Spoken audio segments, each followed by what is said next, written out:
ನನ್ನ third topic ಬಂದ್ಬಿಟ್ಟು ತುಳಸಿ ಪೂಜೆ ಮಾಡುವ ವಿಧಾನ. ತುಳಸಿ ಪೂಜೆ ಮಾಡುವ ಜಾಗವನ್ನು ಶುಚಿಗೊಳಿಸಿ ಅಲ್ಲಿ ರಂಗೋಲಿ ಹಾಕಿ ರಂಗೋಲಿಯ ಮೇಲೆ ತುಳಸಿ ಗಿಡವನ್ನು ಇಡಬೇಕು.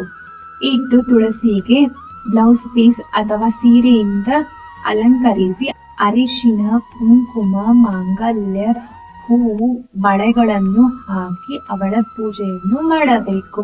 ತುಳಸಿಯ ಪಕ್ಕದಲ್ಲಿ ಸಾಲಿಗ್ರಾಮ ಅಥವಾ ವಿಷ್ಣು ಅಥವಾ ಕೃಷ್ಣನ ಮೂರ್ತಿಯನ್ನಿಟ್ಟು ಪೂಜಿಸಬೇಕು. ಹಾಗೆ ತುಳಸಿಯ ಮುಂದೆ ಉಡಿ ಇಡಬೇಕು. ಉಡಿಯಲ್ಲಿ ವೀಳ್ಯದೆಲೆ ಇಟ್ಟು ಅದರಲ್ಲಿ ಅರಿಶಿನ, ಕುಂಕುಮ, ಅಕ್ಕಿ, ಅಡಿಕೆ, ಅರಿಶಿನ ಕೊಂಬನ್ನು ಇಡಬೇಕು.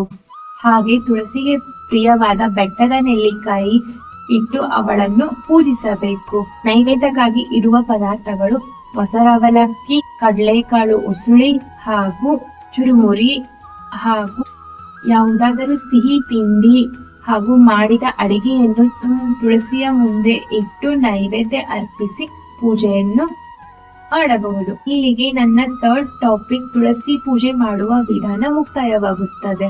ನಿಮ್ಮ ಮನೆಯಲ್ಲಿ ತುಳಸಿ ಪೂಜೆ ಹೇಗ್ ಮಾಡ್ತೀರಾ ಅಂತ ನನಗೆ ಕಮೆಂಟ್ ಅಲ್ಲಿ ತಿಳಿಸಿ. Thank you for watching. ಯಾರ್ಯಾರು ನನ್ನ ಚಾನಲ್ ಸಬ್ಸ್ಕ್ರೈಬ್ ಆಗಿಲ್ಲ ಸಬ್ಸ್ಕ್ರೈಬ್ ಆಗಿ, ಲೈಕ್ ಮಾಡಿ, ಕಮೆಂಟ್ ಮಾಡಿ, ಶೇರ್ ಮಾಡಿ. Thank you.